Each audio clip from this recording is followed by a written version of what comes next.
अब मुझे बता रहे थे कि 69 साल पहले इन्होंने दैनिक भास्कर शुरू किया और उनको अब 69 सेंटर्स में दैनिक भास्कर निकलता है। मैं एक छोटे से चौल में रहता था, 4 लड़के हम इतने से कमरे में रहते थे, उधर पंखा भी नहीं था। मैंने कहा दादाजी हम इतने गरीब हैं, हम इतने खुश क्यों हैं? तो सबसे सस्ती चीज खुशी होती है। बहुत अच्छा हूँ और आप लोगों से मिलकर और भी अच्छा हो गया। दैनिक भास्कर से मेरा बहुत पहले का रिश्ता है। वैसे तो हर एक्टर पर मैं अभी दैनिक भास्कर के रेडियो के लिए एक कहानियाँ कर रहा हूँ, उनका प्रोग्राम, और I am very happy about it. Sir, national awards, international awards, हर तरह के अवार्ड्स, पद्म भूषण, हर तरह के अवार्ड्स मिले हैं, लेकिन इस तरह का जब अवार्ड्स होता है और ऐसे अवार्डीज होते हैं, विजनरीज जो सिर्फ घर नहीं बना रहे हैं बल्कि लोगों के लिए एक सपना, उनका सपना साकार कर रहे हैं, पहले तो इन सभी के लिए ताली। जितने भी अवार्डीज हैं प्लीज अपने लिए तालियां बजाइए। और हमारे साथ में ऐसी विजनरी हैं जो अपने आप में इंस्पिरेशन है। मतलब ऐसा कोई अवार्ड नहीं है इंडिया में जो छूटा, और इंटरनेशनल भी सिर्फ एक ऑस्कर रह गया, वो भी मेरे ख्याल से जल्दी आएगा। क्या कहना चाहेंगे सर ऐसे अवार्ड्स के लिए? मैं जो भी आज हूँ वो अपने सपने देखने की बदौलत हूँ, वरना शिमला का एक फॉरेस्ट डिपार्टमेंट के क्लर्क का बेटा आज दुबई में उन लोगों को अवार्ड दे रहे हैं जिन लोगों ने भोपाल में इतना अच्छा काम किया है। जैसा आपने कहा कि सपने बेचने का, घर जो होता है मुझे लगता है सबसे बड़ा सपना होता है। चाहे आप किसी भी शहर में जाओ, आपको एक घर की दरकार होती है और आपको लगता है कि पहला पड़ाव ज़िंदगी का जो है वो शुरू हुआ, ख़त्म नहीं, शुरू हुआ। एंड मैं पूरे ज़िंदगी शिमला में जब रहा तो वहाँ से सपने देखता था कि एक दिन मैं कुछ बनूंगा। और आप कुछ भी कर लें लेकिन सपने देखना नहीं छोड़ना चाहिए, बिकॉज जिस दिन आपने सपने देखना छोड़ दिया उस दिन आपने जीना छोड़ दिया मेरे हिसाब से। आप आम आदमी के, हम सभी के सबसे बड़े रिप्रेजेंटेटिव हो, और मुझे लगता है जब घर की बात आती है तो वो पूरे जीवन की जो कमाई होती है और जो सबसे बड़ा सपना होता है वो घर होता है। और मुंबई जैसे शहर में घर बना लेना वो बहुत बड़ी बात है। आप आए थे 37 रुपए लेके, और उसके बाद कितने सारे उतार चढ़ाव के बीच एक बार ऐसा भी हुआ कि गाड़ी भी चोरी हो गई, और ये सब आप देख रहे थे। लेकिन पहला जब घर बना, वो जो सपना पूरा होना है, वो पल याद आता है आपको? मैं सब दौर से गुजर चुका हूँ और सब दौर से गुजरने के बाद मैं रियल एस्टेट वालों के लिए कोई बहुत ज़्यादा कमाल की चीफ गेस्ट नहीं हूँ, क्योंकि मैंने 10 साल पहले डिसाइड किया कि मैं किराए के घर में रहूँगा। पर ये सब दौर से गुजरने के बाद, अब आप इसको कह लीजिए स्पिरिचुअलिटी, इसको कह लीजिए थॉट प्रोसेस, पर मैंने माँ के लिए घर लिया शिमला में आज से 7-8 साल पहले।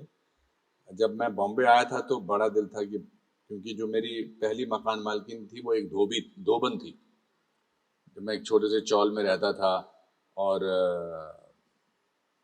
4 लड़के हम इतने से कमरे में रहते थे, उधर पंखा भी नहीं था, और जो मकान मालकिन थी वो पर्दे के उस तरफ किचन में रहती थी अपने 3 बच्चों के साथ।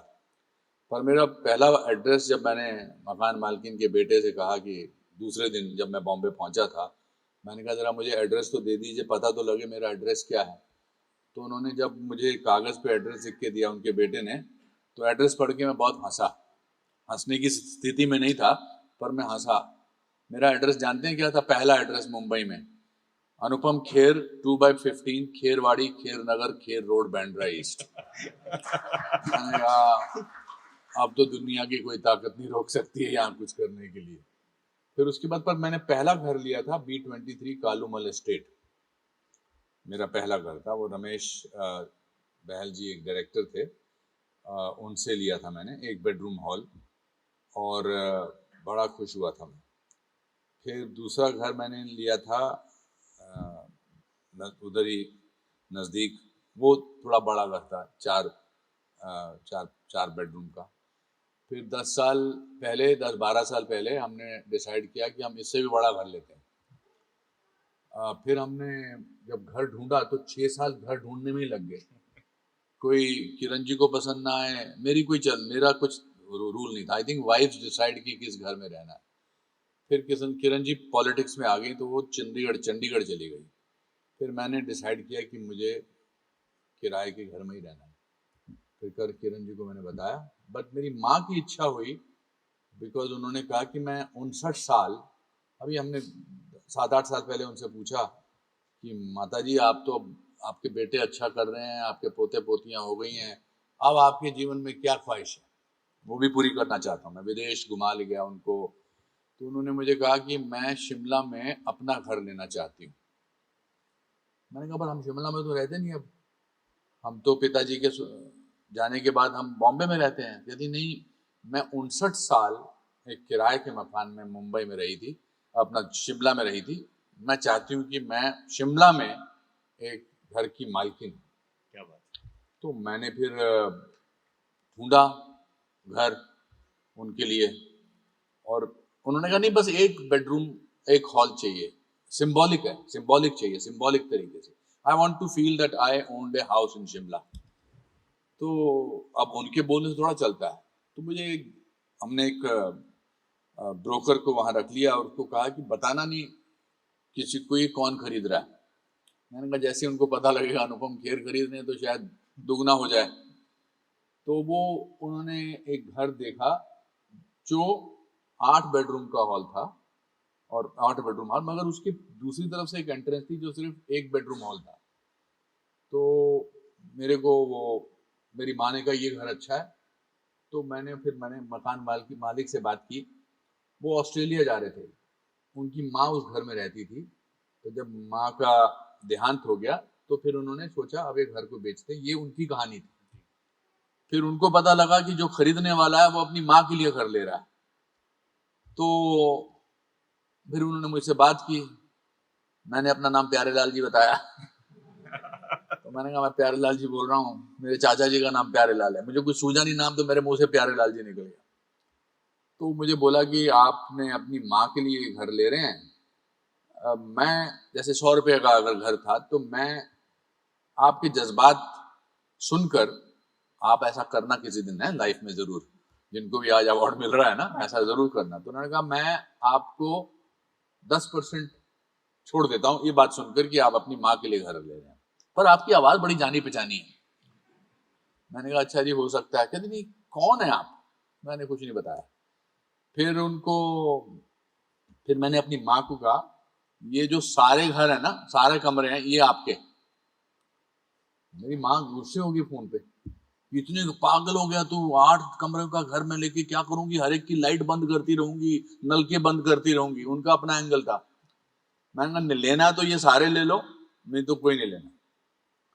फिर वो भी हो गया। फिर वो आदमी ने मेरे को कहा कि मगर आप हैं कौन, आपकी आवाज इतनी जाने पहचानी की। फिर मैंने जब डील हो गई तो मैंने कहा मेरा नाम अनुपम खेर है। अरे 20% और माफ। मैंने कहा क्योंकि तुम मेरे मदर के फेवरेट एक्टर थे। So I think that happiness that I gave my mother by buying that house, उनका रूप बदल जाता है जब वो शिमला जाती है। वो मकान मालकिन की एक्टिंग करती है।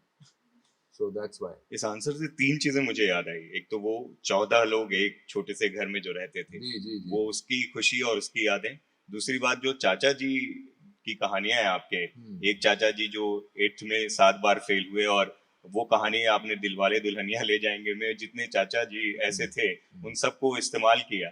और बहुत सारे आपके कैरेक्टर्स में कई चाचा जी आपके आए हुए हैं, चाहे वो दिल हो या फिर जितनी भी बेटा और इस तरह की फिल्में हैं। और आखिरी जो चीज सबसे आपने जो सूट बड़ा अच्छा पहना है। Thank you so much sir. Sorry, I like the suit. आखिरी जो सबसे इमोशनल चीज है, जो आवाज आपकी जो बात की, जब पिताजी ट्रेन में जाते थे, इतने फेमस बेटे के होने के बाद भी वो ट्रेन में कहीं यात्रा कर रहे हैं और लोगों को बताते थे कि अनुपम खेर मेरा बेटा है, और लोग इस चीज को मानते नहीं थे, तो वो तब भी वो फोन करके आपको रात को 2 बजे आवाज सुनवाते थे और डायलॉग सुनवाते थे। ये सब चीजें आपको याद आएगी? हाँ, मैं जिस घर में रहा उधर हम 14 लोग एक कमरे में सोते थे। तो और हम गरीब थे बहुत। अब अलग अलग तरीके हो गए हैं। अब हम कहते हैं economically deprived, lower middle class, upper middle class, upper middle class, फिर अपर क्लास, तब यही होता था कि गरीब और अमीर। तो हम गरीब थे और हम 14 लोग, मेरे ताया जी, चाचा जी, बुआ जी, उनके बच्चे, सब लोग साथ में रहते थे इस स्टेज के तीसरे हिस्से में, और हम बड़े खुश थे। तो मैंने एक दिन दादाजी से पूछा, मैं छोटा था, 9th या 10th में था, मैंने कहा दादाजी हम इतने गरीब हैं, हम इतने खुश क्यों हैं? तो उन्होंने बड़ा अच्छा जवाब दिया था। उन्होंने कहा बेटा, जब इंसान बहुत गरीब होता है तो सबसे सस्ती चीज खुशी होती है। तो मैं उनकी ये बात सुनकर, मुझे मेरे दिल से और मेरे मन से इस बात का डर निकल गया कि मैं गरीब हूं। और उस चूंकि हम साथ में रहते थे तो हर एक को बड़े नजदीक से पहचानते थे। तो मेरे चाचा जी एक थे जो 8वीं क्लास में 7 बार फेल हुए थे, और फिर उनको ऑन कंपैशनेट ग्राउंड्स में उन्होंने 9th क्लास में प्रमोट कर दिया था। तो वो सारे कैरेक्टर्स मेरे जहन में इतने घुसे थे कि जब मैंने फिल्में करनी शुरू की तो मेरे को लगा ये चाचा जी का रोल करता हूँ दिल में, ये दिल है कि मानता नहीं मैं किसी और का करता हूँ। तो आई थिंक जॉइंट फैमिली, अभी आप ही ने शायद बोला न्यूक्लियर फैमिली, बट जो जॉइंट फैमिली में मजा आता है ना, न्यूक्लियर फैमिली में नहीं आ सकता।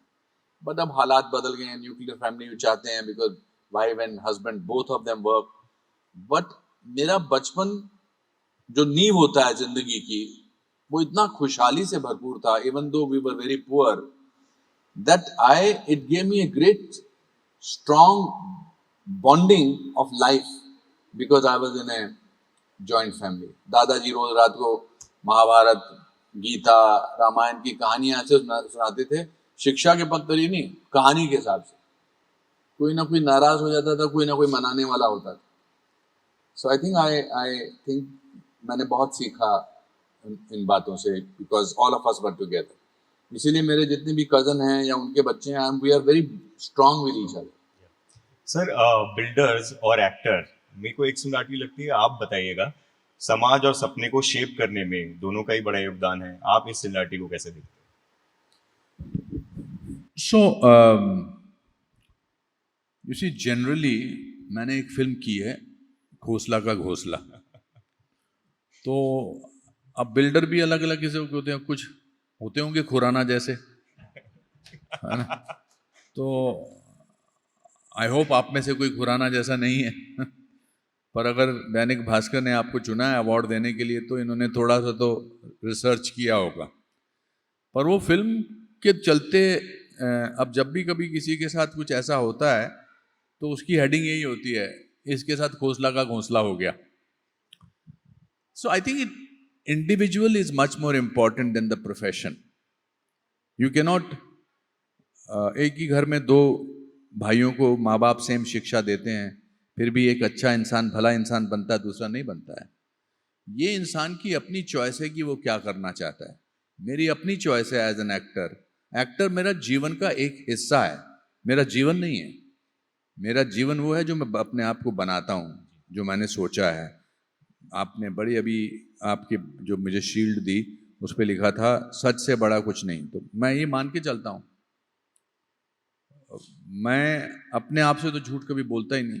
हाँ, किसी का दिल दुखाने से या किसी को तकलीफ ना पहुंचे इस वजह से अगर झूठ बोलना है, अब किसी ने पूछ लिया मैं कैसा लग रहा हूँ या कैसी लग रही हूँ, तो वो झूठ झूठ नहीं है, क्योंकि मेरा दिल दुखाने का मतलब नहीं है। सो इंडिविजुअल्स आर पीपल। एक्टिंग में भी, हमारे प्रोफेशन में भी कुछ बहुत अच्छे हैं, कुछ बहुत अच्छे नहीं हैं। उसी हिसाब से I am sure in this profession also there are some nice people. So people who are nice will be nice in any profession. I don't think that can be decided. Depend करता है आप किस माहौल में बड़े हुए, आप किस माहौल में। मेरे हिसाब से तो हर इंसान अच्छा होता है, क्योंकि अगर हमें बनाने वाला ऊपर वाला है या ऊपर वाली है, जो भी है, तो वो उनका जो प्रोडक्ट है कभी खोटा नहीं होगा।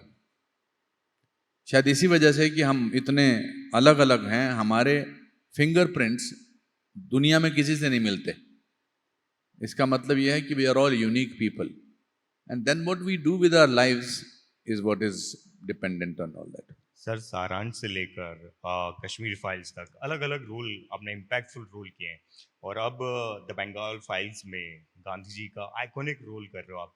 कितना प्रेशर, कितना एक्साइटमेंट? मैं ज़िंदगी को इतनी ज़्यादा प्रेशर से नहीं लेता, मैं प्रेशर में काम ही नहीं करता हूँ। मैं हमेशा सोचता हूँ कि ज़्यादा से ज़्यादा क्या होगा। जब आप ये सोच लेते हैं कि ज़्यादा से ज़्यादा क्या होगा, तो सडनली आप बहुत हल्का महसूस करते हैं। तो बिकॉज बहुत पहले मेरे पिताजी ने मेरे मन से फेलियर का डर निकाल दिया था। उन्होंने एक बड़ी अच्छी बात की थी, आपने बड़ा अच्छा रिसर्च किया है। उन्होंने कहा था कि failure is an event, never a person. Event fail होता है। अब ये माइक काम करना बंद कर जाए तो हम फेल नहीं हुए, इवेंट फेल हुआ। और इवेंट में भी हम खड़े होके आगे आके जोर जोर से बोल देंगे। So yes, there are, Gandhi ji का रोल करने में it is a little difficult role, because it is, Gandhi ji हमने इतने देखे हैं हम, पर हालांकि हमें वो जब 20 साल के थे नहीं पता, उनकी जो फाइनल छवि थी वो सब में, तो it was tough. I became a completely teetotaler during 1 year of doing that film. I did not eat anything which was not vegetarian. So कुछ रोल ऐसे होते हैं जिनको करने में थोड़ा सा अलग होता है. I'm very excited about it and let's hope that it does well. पिताजी से वो भी याद आया कि जो क्लास में 60 बच्चों में 59 पोजीशन पे आप आए थे और उन्होंने जो बात कही वो भी इससे बहुत कमाल है और इन सब लोगों को वो सुनना चाहिए. सो मैं एक तो दादाजी ने गरीबी का डर निकाल दिया ये बोल के कि जब इंसान बहुत गरीब होता है तो सबसे सुखी होता है. और दूसरा मेरे पिताजी ने, मैं पढ़ाई में बिल्कुल अच्छा नहीं था, मेरे कभी 38% ज़्यादा मार्क्स नहीं आए. चलिए यहाँ मैं एक छोटी सी गेम खेलता हूँ आप लोगों के साथ. गेम मतलब क्या, एक बात करता हूँ, आप में से 60% से ऊपर कितने लोगों के नंबर आए हैं? सब जरा ऊपर ऊपर करिए हाथ सब लोग. 60 मतलब ऑलमोस्ट 100% के 60%. 70 के कितने हैं? फिर ऑलमोस्ट 90%. अच्छा 80 से भी ऊपर आए हैं कुछ लोगों के. माय गॉड, फिर भी आप नीचे बैठे हैं, मैं ऊपर बैठा हूँ 38% वाला. आप अवार्ड ले रहे हैं, मैं अवार्ड दे रहा हूँ. तो आई थिंक जीवन में, तो मेरे पिताजी हमेशा मुझे वो रिपोर्ट कार्ड पे साइन करवाने होते थे ना.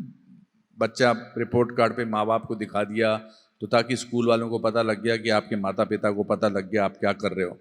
तो मैं हमेशा तब साइन करवाता था जब मेरे पिताजी जल्दी में होते थे, ताकि वो देखे ना मेरा रिपोर्ट कार्ड और साइन करके चले जाएं. लेकिन एक दिन मेरी किस्मत ख़राब थी, तो उन्होंने, उनकी स्टोर की चाबी खो गई, मतलब अंदर रह गई थी, वो लेने गए तो उन्होंने थोड़ा देखा और मेरा रिपोर्ट कार्ड देख के बोले, तू अपनी क्लास में 59th आया है? मैंने कहा हाँ जी. बोले स्टूडेंट कितने? मैंने कहा 60. अब मुझे लगा डांट पड़ेगी या कुछ बोलेंगे, मगर उन्होंने लंबा पॉज लेके बोला, बेटा जो एक बात तो है, जो क्लास में हमेशा फर्स्ट आता है पढ़ाई में या खेल कूद में, उसको हमेशा इस बात की टेंशन रहती है कि मुझे फर्स्ट आना है. वो सेकंड भी आता है तो उसको लगता है उसका डिमोशन हो गया. लेकिन जो 59th आता है वो 48th आ सकता है, 36th आ सकता है, 27th आ सकता है. अगली बार एक काम करना, 48th आ जाना. फिर उन्होंने मैं ये बात बोली कि failure is an event, never a person. So when your father, when you are 14-year-old and your father gives you the biggest lesson of life about failure, फिर भी दुनिया की कोई ताकत आपको नहीं हटा सकती. हम लोग फेलियर से डरते हैं. आई थिंक आजकल जो खासकर स्ट्रेस होता है, everybody is trying to tell you that somebody is doing better than you. मैंने 500 फ्लैट बनाए, किसी ने 700 फ्लैट बनाए. तो अपने छोटे होने का एहसास अगर आप होने दें तो बड़ी जल्दी हो सकता है. मुझे इतना पैसा मिलता है एज एन एक्टर, दूसरे को इतना पैसा मिलता है. मुझे ये है, किसी को है, मेरे 400 फॉलोवर हैं, उनके पास 1000 फॉलोवर्स हैं. तो हमारी कॉन्स्टेंटली ये टेंशन रहती है कि हम किसी से कम तो नहीं है. ये कम ना होने का जो टेंशन है ना, ये लेना ही नहीं, क्योंकि you are always better than. मेरे फिर दादाजी बड़ी अच्छी बात बोलते थे कि happiness and sadness is in your hands. You can feel very sad by thinking how many people are better than you, and you can feel very happy by thinking how many people are worse than you. और जो आपसे better लोग होंगे वो कम होंगे, आपसे जो बुरी हालत में होंगे वो बहुत ज़्यादा होंगे. आपकी फेलियर्स की बात कर रहे हैं, रिस्क की बात कर रहे हैं. आपके शुरुआती दिनों में आपको दुनिया जिन चीज़ों के लिए बोलती थी कि यहाँ पर आप सफल नहीं हो पाओगे, आप वो बोलते थे कि कुछ भी हो सकता है, और आप उन सब चीज़ों को आपने प्रूव करके दिखाया. बालों से लेके हर तरीके की चीज़ों में। 20s में आपने 65 साल के बुड्ढे का रोल आपने किया और पहले ही फिल्म से इस तरीके से इम्पैक्ट डाला कि अलग है। यहाँ पर जितने अवॉर्डीज़ हैं वो भी बहुत रिस्क लेते हैं। आपकी जर्नी में ऐसा कोई फैसला जो आपको लगा हो बहुत रिस्की रहा हो और लेकिन उसने आगे चल के बहुत ज़्यादा मेरी योगदान तो दिया? जिंदगी की बुनियाद ही रिस्क पे है। ओशो की बड़ी अच्छी एक लाइन है, if you try you risk failure, if you don't you ensure it. तो रिस्क तो अगर आप रिस्क नहीं लोगे तो फिर तो आप एक ही ढर्रे की जिंदगी जियोगे ना। और रिस्क हर चीज में लेना चाहिए, बिना रिस्क की तो जीवन कुछ है ही नहीं। आप उस रास्ते पे, जिस रास्ते पे खड्डे ना हो, जिस रास्ते पर स्पीड ब्रेकर्स ना हो, जिस रास्ते पे उतार चढ़ाव ना हो, उस रास्ते पर अगर आप नहीं चले तो चलने का क्या फायदा हुआ। जब आप मंजिल पे पहुंचते हैं तो आपको पीछे मुड़ के देखना चाहिए और कहना चाहिए वाह, इतनी प्रॉब्लम्स के बाद मैं यहां पहुंचा, मजा आ गया। अगर स्ट्रेट रोड हो तो फिर क्या फायदा। Straight life in terms of difficulties is very boring. What is the point of it. आप यहाँ आए, आपने 4 दिन, बता रहे थे मुझे मोदी जी कि आपने 4 दिन मज़े किए, अच्छे किए, अच्छा है। तो अभी मैं आपको आस्था चैनल की तरह शिक्षा नहीं देना चाहता, but this is what my life is. I think risk is the most important factor. I am a sum total, I am a sum total of my failures. I'm a success story of my failures. So that makes me different from other people. You are the most creative person I know. दिल करे तो ताली दो, मानना चाहिए, अच्छी बात करता हूँ। नहीं तो मैं आपको एक आसान तरीका बताता हूँ। जब भी मुझे लगे मैंने कोई अच्छी बात कही और मैं अपना सर खुजाऊं तो समझना मैं आपको ताली मारनी है। प्रैक्टिस करते हैं, चलिए। सर मैं ये दिल से बोल रहा हूँ कि you are the most creative person and most, मैं बोलूँ कि ट्रांसपेरेंट पर्सन आई नो। लेकिन क्योंकि यहाँ बहुत सारे लोग ऐसे बैठे हैं जो आपको ब्रांड एम्बेसडर तौर पे भी लेना चाहेंगे, अगर आपको खुद क्रिएटिवली अपना टैग लाइन बताना हो, अगर इनमें से कोई आपको टैग ब्रांड एम्बेसडर के तौर पे लेना चाहे तो क्या कहेंगे आप, क्या टैग लाइन होगी आपकी? All dreams come true. मैं तो जिया हूँ इस लाइन में। मुझे लगता है कि हर सपना पूरा हो सकता है, आपको सिर्फ मेहनत करनी है और थोड़ी सी ईमानदारी दिखानी है। All dreams come true. आपने मेरा इंट्रोडक्शन में बोला कि मैं हिंदी मीडियम स्कूल में पढ़ा हूँ। मैंने ABCD 5th स्टैंडर्ड में पढ़नी शुरू की थी, लेकिन आज मैं अमेरिकन प्लेज फिल्में कर चुका हूँ, ब्रिटिश फिल्में कर चुका हूँ। मेरी एक फिल्म ऑस्कर में मेरे को नहीं मिला अवार्ड, बट 8 नॉमिनेशंस हुए थे। सो वो इसी वजह से हुए क्योंकि मुझे डर ही नहीं था किसी बात का। So all dreams come true, you just have to work hard. ये तो सबसे बड़ी बात है। मैं सीरियसली कभी कभी सोचता हूँ, अभी आपने वो मेरी शोरील दिखाई छोटी सी, मैंने सोचा नहीं था कि कभी मैं अंग्रेज़ी फिल्म में काम करूँगा। मैंने अभी, मेरा एक नेटफ्लिक्स पे सीरीज़ है न्यू एम्स्टरडैम, वो मेडिकल ड्रामा है। उसके दिल्ली, अपना बॉम्बे में भी, इंडिया में भी उसके 40 एपिसोड आते हैं। न्यू एम्स्टरडैम नेटफ्लिक्स बहुत पे पॉपुलर है। है सर, इंटरनेशनल। वो मैं न्यूयॉर्क में 3 साल के लिए चला गया था और वो मुझे अंग्रेजी उसमें इतनी बोलनी थी कि मेरे को शाम को जबड़े में दर्द हो जाती थी। Because I think in Hindi, I don't think in English. So but ठीक है, when you are not scared of failure, then you can do anything ना, then sky is the limit. In fact sky is not the limit. 540 अब मुझे बता रहे थे कि 69 साल पहले इन्होंने दैनिक भास्कर शुरू किया था, 69 साल पहले, और उनको अब 69 सेंटर्स में दैनिक भास्कर निकलता है। One man dreamed about it, so all dreams come true. Sir 540 से ज़्यादा फिल्में हो गई हैं, आपने एक से बढ़कर एक डायलॉग्स दिए हैं, कैरेक्टर्स तो आपके मतलब छपे हुए हैं चाहे जो हो। आपके लिए लेकिन दिल में जो सबसे करीब है वो कौन सा डायलॉग है? और उसके बाद मैं जनता के पास भी जाना चाहूँगा, उनसे भी पूछना चाहूँगा कि सर का सबसे जो आइकॉनिक डायलॉग है जो आपके दिलों में छपा है वो कौन सा है, आपको याद है नहीं, इस समय? मेरा ऐसा कोई डायलॉग नहीं है जो आपके दिलों में छपा है। मेरे जितने भी किरदार के जो मेरा डायलॉग बहुत पॉपुलर हुआ था, वो आपके दिलों में बस ही नहीं सकता, क्योंकि वो विलन का डायलॉग था। थप्पड़ की गूंज। थप्पड़ की गूंज, वो हो ही नहीं सकता जो कर्मा में डॉक्टर डैंग बोलता है। बट एक और फिल्म थी, दिल है कि मानता नहीं, जिसमें मैं एंड में बोलता हूँ अपनी बेटी को कि पूजा बेटी मैं दुनिया का पहला बाप हूँ जो अपनी बेटी को शादी के मंडप से भागने के लिए कह रहा है। बट मैंने हमेशा बिकॉज अलग अलग किस्म के रोल किए हैं, इसलिए कोई ऐसा खास नहीं है। And yet I enjoyed. मतलब अभी तो शुरुआत हुई है। मैं हमेशा कहता हूँ कि अभी तो इंटरवल भी नहीं हुआ मेरा, अभी तो फिल्म शुरू हुई है, इंटरवल तक पहुँची है अभी तो। इसलिए मैंने सारे लोगों को बता दिया है कि मेरे को कभी लाइफ टाइम अचीवमेंट अवार्ड अभी अगले 20-25 साल तक मत देना। और मेरे को हाँ कभी नहीं, सवाल ही पैदा नहीं होता, मैं लूंगा ही नहीं। और मुझे 3 चीज़ें मत बुलाना, वेटरन, लेजेंड, थेस्पियन। ये दुनिया ही आपको बोल के आपको रिटायर करना चाहती है।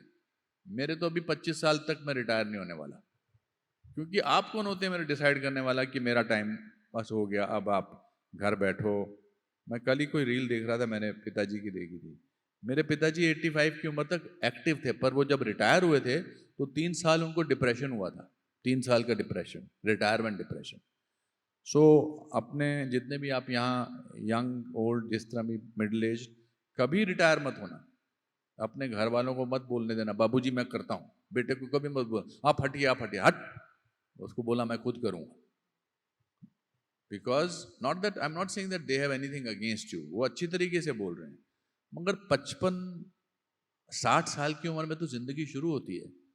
आप अपने आप को पहचानते हैं, वो 60 साल लग जाते हैं अपने आप को पहचानने में, फिर आप जीना चाहिए उसके बाद, क्योंकि जीने का असली मजा तभी आता है जब आप अपने आप को पहचानते हैं। तो then either you like yourself, you don't like yourself. I like myself, what I do in my life, I like myself very much. कहाँ से शुरुआत की थी, कहाँ आ गया, अपने बलबूते पे। Of course lot of people have helped me, but it's a great life. And everybody, जितने भी आज 17 लोगों को अवार्ड मिल रहा है, आप सबकी लाइफ एक बायोपिक बन सकती है। कहाँ से शुरुआत की होगी आपने, मुझे नहीं पता, बट सबकी लाइफ पे एक बायोपिक फिल्म बन सकती है। अग्रवाल साहब, मल्होत्रा साहब, जो भी आपके सब हैं, और अपनी फिल्म को बायोपिक की तरह देखा करिए, और अपने बच्चों को अपने तकलीफ़ें बताया करिए कि मैंने बेटा यहाँ से शुरुआत की थी, छोटे से कमरे से, फिर मैंने ऐसा किया था। They should be part of your life. In order to give them what you did not have, don't give them, you must give them what you have. India के सबसे फिट, सबसे यंग, सबसे टैलेंटेड स्टार को कौन हिम्मत दिखा सकता है कि लाइफ टाइम अचीवमेंट अवार्ड दे? आपके जो रील्स हैं बॉडी और फिटनेस वाली, वो वायरल हो रही थी कोविड में, और सब देख के ये बोल रहे थे कि ये कर सकते हैं तो कुछ भी हो सकता है। और आज भी बहुत सारे लोग, मैं आपको मुंह पे बता रहा हूँ, कि बोल रहे थे कि इतने यंग, इतने फिट लगते हैं और इतने चेहरे से नूर टपकता है। क्या करते हो आप अपनी ये जो फिटनेस है और ये जो चेहरे से नूर टपकता है, उसका राज बताइए सर आप। कुछ नहीं, you have to work out, you have to walk 1 hour a day, you have to do yoga, you have to do अभी मुझे पूछा था मोदी साहब ने कि आप बड़े फिट लग रहे हैं। बहुत मुश्किल है फिट लगना, बहुत तकलीफ। मैं अभी वर्कआउट करके आया हूँ, फिर वर्कआउट करके जल्दी निकलने लगा, तो फिर किसी ने कहा कि जलने का टाइम हो गया, तो मैंने खाना नहीं खाया, तो मुझे भूख लगी। Anyway, that's not the point. My point is that मैं जब I am 70 today, when I was 60, 10 साल पहले मुझे लगा कि 60 साल तक मुझे लगा कि मेरा दिमाग एक्टिंग करता है, तो मुझे शरीर पर फोकस करने की ज़रूरत नहीं है कि मैं दिमाग से अच्छे अच्छे रोल करता हूँ। फिर मुझे लगा नहीं, I must do something where somebody will ask me कि आप फिटनेस के लिए क्या करते हैं। देखिए, कुछ भी करने के लिए आपको अपना जीवन वैसा बनाना पड़ेगा कि लोग आपको सवाल पूछें, वरना किसी ने सोचा था कि कोई मुझे कहेगा अनुपम जी आप कैसे फिट रहते हैं। और मैं पब्लिकली डालता हूँ, मैं पब्लिकली अपने आप को सोशल मीडिया पे डालता हूँ कि ये मेरे वर्कआउट के रील्स हैं, और वो वाकई वायरल होते हैं, बिकॉज लोग आपको एक ढर्रे की तरह देखना चाहते हैं, एक नॉर्मल किस्म के बंदे की तरह। No, I want to prove to the world that you can do it. कुछ भी हो सकता है, you can actually do it. वो बैक वाले वर्कआउट की ना वो दिमाग में छप गई है सर पिक्चर। और लंच से मेरे को याद आया, अभी भी 1:30 बजे लंच वाला आपका है, वो फिक्स्ड है? दिलीप कुमार साहब के साथ जो आपका किस्सा हुआ था, वो अगर जरा बताना। 1:30 बजे मेरा खाना 1:30 बजे दोपहर को आना ही चाहिए, वरना मैं I don't lose patience, but मेरा फिक्स्ड है, क्योंकि स्टमक को पता होता है कि 1:30 बजे खाना होता है। मैं किसी I am a nightmare for, Kiran ji कहती हैं you are a nightmare as a guest, because मुझे रात को हमारी फिल्मों में तो मतलब कि आप नॉर्मल घर भी जाओ, मैं ज़्यादा पार्टीज में नहीं जाता, तो 11 बजे खाना लगता है। 11 बजे तक तो मैं बर्बाद हो जाता हूँ, तो मैं किचन में चला जाता हूँ, उनसे खाना खा लेता हूँ। I think I don't want to call it discipline, but it is discipline which will make you what you want to be. Or because I don't drink, I'm high on life, so if I take half a drink, मतलब मुझे चढ़ जाती है। मेरे बारे में मशहूर है कि इसको वो कपिल शर्मा ने भी किसी शो में बोला था, मुझे यहीं दुबई में मिला था, और उन्होंने कहा जी आओ जी शुरू करते हैं, तो मैंने एक अपने लिए मंगाई इतनी सी, एक उसके लिए। फिर आधा घंटा हो गया, मैंने कहा और पियोगे? कहता जी अभी तो मैंने शुरू किया। मैंने कहा मेरे तो खत्म हो गई। सो आई थिंक बड़ा कुछ न्यौछावर करना पड़ता है कुछ पाने के लिए, बट बहुत मजा आएगा। आप वर्कआउट करके निकलोगे, जो भी आपकी उम्र है, आपको बड़ा मजा आएगा। You will feel great. आप थोड़ा चलोगे रोज 45 minutes, it needs only 45 minutes to 1 hour to give your life that much. It's very easy. Modi ji कल से शुरू वॉक करना शुरू कर रहे हैं, प्रॉमिस। सर वो दिलीप साहब आपके कैसे वो इस चीज के मजे ले रहे थे, वो सेब वाला किस्सा बताइए ना प्लीज। अब बहुत लंबा हो जाएगा, मुझे अवार्ड भी देने हैं, मुझे भूख भी लग रही है, मैं खाने की बातें कर ही नहीं सकता। मैं बस अभी यहीं तो पर बर्बाद लास्ट हो करूंगा रहा हूँ। इसके बाद। हाँ? मतलब नहीं, अभी तो खाने की बात मत करो। हमारे एक इकोनॉमिक्स के, मैंने बीए इकोनॉमिक्स में किया, हालांकि 38%। हमारे एक ने इकोनॉमिक्स के टीचर थे रमेश चौहान जी, हमारी उनकी क्लास होती थी 2 बजे। 2 बजे हमारी भूख की चरम सीमा होती थी, तो वो हमको बोलते थे मार्जिनल डिमिनिशिंग यूटिलिटी, कि देखिए भाई, और वो हमेशा खाने के एग्जाम्पल देते थे, खुद तो खा के आते थे, तो वो कहते देखिए मार्जिनल डिमिनिशिंग यूटिलिटी क्या होता है। जैसे आपने एक अच्छा रसगुल्ला उठाया, रसगुल्ला ठंडा भी है, उसमें रस भी है, बड़ा भी है, आपने अपने मुंह में डाला और सब हमारे हालत खराब होती थी। अब आप मजे ले रहे हैं, रसगुल्ला चूज कर रहे हैं, ये उसका रस आपके मन में जा रहा है, पर आपने दूसरा रसगुल्ला उठाया ठंडा, आपने मुंह में डाला, अब आपको उतना मजा नहीं आया, तो नहीं, हम सब कहते नहीं जी उतना ही मजा आ रहा है। तो बस बहुत मुश्किल है। Thank you so much sir. I feel hungry and I want to eat on time. And अभी तुमने ना खाने का चैप्टर शुरू करके ना मेरे दिमाग में ऐसी ऐसी चीजें चल रही हैं, पुलाव, दाल मखनी, कश्मीरी दम आलू, ओ हो, मीठा मीठा, हरिओम हरिओम हरिओम, क्या कर दिया आपने।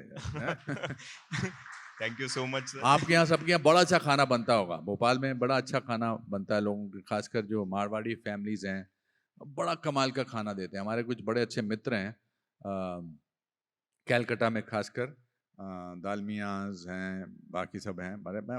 मैं खुद ही खाना मांगता जब मैं काम करता, ढूंढ रहा था, जब मैं फिल्मों में आने से पहले, मैं जब ट्रेन में ट्रैवल करता था अपना मुंबई से दिल्ली, तो हमेशा मारवाड़ी फैमिलीज, जैन फैमिलीज और भी पंजाबी फैमिलीज बड़ा अच्छा खाना पैक करते हैं। पूरी आलू, आपने गलत शुरू कर दिया टॉपिक, पूरी आलू, हलवा, अचार, ये होता था। तो मैं तो ऐसे स्ट्रगल में ट्रैवल करता, तो मैं नींद में एक्टिंग करता था ट्रैवल करते करते, हाँ प्लीज प्लीज प्लीज, तो मेरे हाथ में भी खाना डाल देते थे।